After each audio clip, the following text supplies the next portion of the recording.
जहां से बरामद हुई है। सलीम शेख इस खबर पर ज्यादा जानकारी के साथ हमारे साथ जुड़ रहे हैं। सलीम, एक बड़ी कामयाबी, सुरक्षा बलों के हाथ फैक्ट्री का सामान जब्त किया गया है। जी बिल्कुल, एक बड़ी कामयाबी है। ये सुरक्षा बलों ने एक बड़ी कामयाबी के रूप में से देखा जा रहा है, क्योंकि ये मीनागट्टा का इलाका है, घोर नक्सल प्रभावित इलाका है, जहां माओवादियों ने हाल ही में एक अस्थायी ऑर्डिनेंस फैक्ट्री की स्थापना की थी, जहां देसी हथियार बनाए जा रहे थे। और ये देसी हथियार माओवादियों के द्वारा बनाया जा रहा था और इसे सुरक्षा बलों को नुकसान पहुंचाने के लिए इसका इस्तेमाल किया जाना था। लेकिन जैसे ही इसकी सूचना पुलिस को मिली, पुलिस ने एक बड़ा ऑपरेशन लॉन्च किया। सीआरपीएफ और जिला बल की संयुक्त टीम मौके के लिए रवाना की गई और मौके पर जैसे पहुंचे तो वहां भारी मात्रा में विस्फोटक सामग्री और कुछ लोहे के सरिया और तमाम जो उपकरण है जो विस्फोटक सामग्री में इस्तेमाल किए जाते हैं, उसे बरामद किया गया है। और वहीं जो स्थायी कैंप था उसे नेस्तनाबूद कर दिया गया है।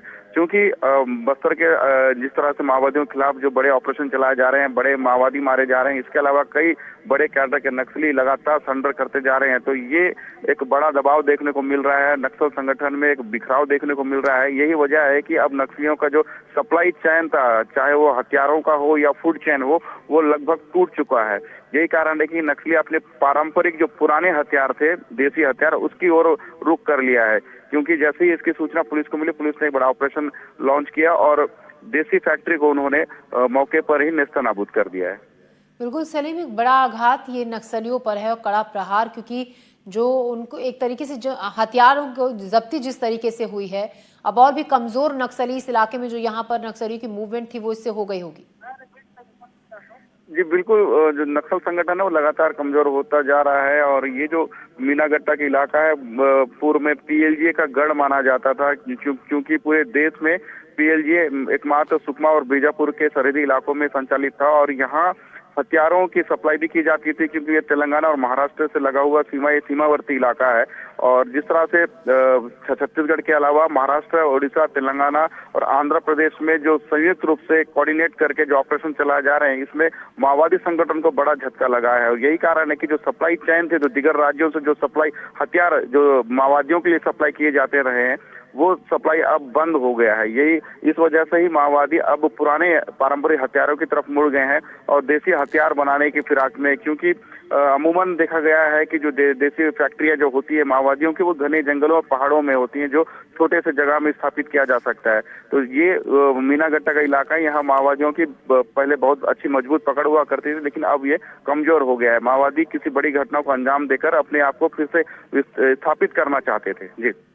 जी शुक्रिया सलीम आपका जानकारी के लिए। तो मीनागट्टा इलाका जो कि माओवादियों का बहुत मजबूत गढ़ माना जाता था, यहाँ पर एक अवैध रूप से हथियारों की फैक्ट्री नक्सलियों की तरफ से चलाई जा रही थी। इस फैक्ट्री के बारे में जैसे ही जानकारी लगी, एक ऑपरेशन चलाया गया और इस फैक्ट्री को ध्वस्त कर दिया गया। काफी मात्रा में विस्फोटक इस फैक्ट्री से जब्त किया गया है।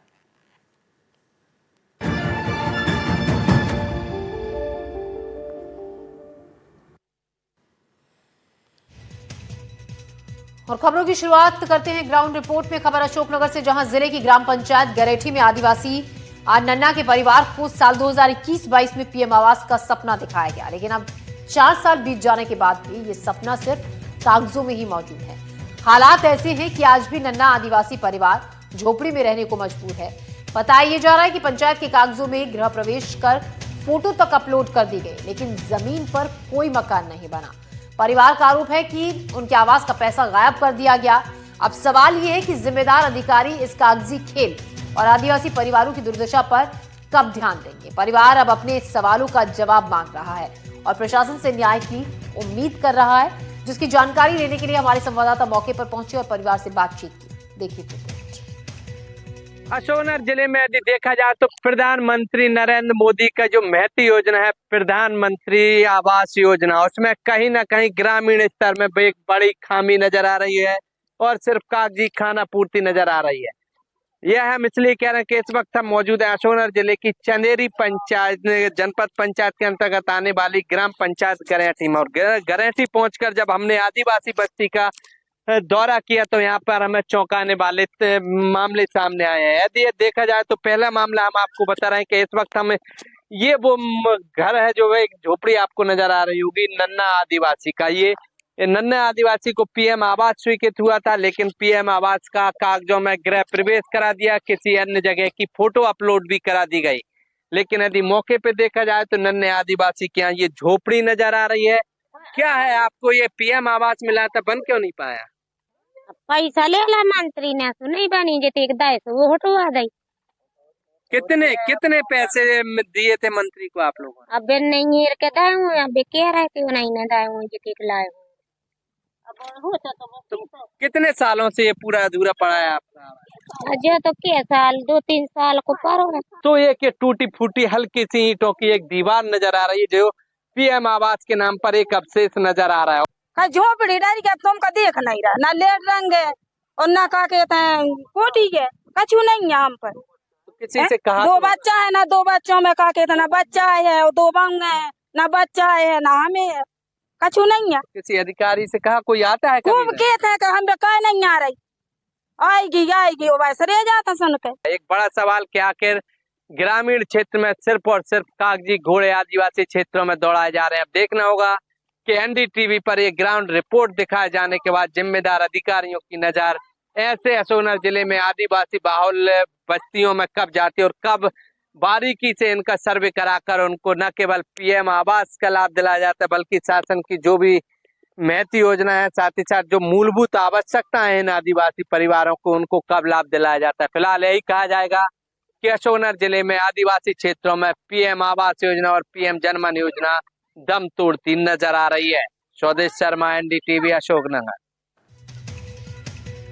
और अब खबर है उमरिया जिले से, जहां कई गांव ऐसे हैं जहां नल जल योजना के तहत सालों पहले काम पूरा दिखा दिया गया, लेकिन जब जमीनी हालत देखी गई तो हकीकत कुछ और ही निकली। एक ऐसा ही मामला तखतपुर गांव से सामने आया, जहां पर योजना के तहत घर घर नल से पीने का पानी पहुंचाया जाना था, लेकिन ग्रामीणों को पानी नहीं मिल रहा। 4 साल पहले शुरू हुई ये योजना अब सिर्फ कागजों में ही सीमित रह गई है। ग्रामीण दूर दराज से पानी लाकर अपना गुजारा कर रहे हैं। गांव में नल जल योजना का जायजा लेने के लिए हमारे संवाददाता मौके पर पहुंचे और कुछ गांव वालों से बातचीत की। देखिए एक रिपोर्ट।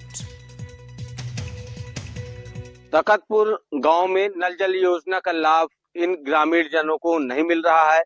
ग्रामीण जन काफी परेशान है, कहीं कुआं कहीं दूसरे के बोर से घर में पानी लाके अपना गुजारा कर रहे हैं। हम तखतपुर गांव के कुछ ग्रामीणों से बात करेंगे, उनसे हम समझते हैं कि ये पानी कहाँ से लाते हैं, कितनी दिक्कतें इन्हें जाती है। बताइए, नल जल योजना के तहत जो नल लगा है आप लोग के गांव में घर के सामने, पानी मिल रहा है कि नहीं? साहब नहीं मिल रहा है। जो नल लगी है सरकारी, वो नल का पानी नहीं मिल रहा है। तो कुआं बबली से पानी ले रहे हैं। जो पानी और नल लगी तो पानी नहीं मिल सका साहब। शुरू में जब चालू हुआ तो मिला था?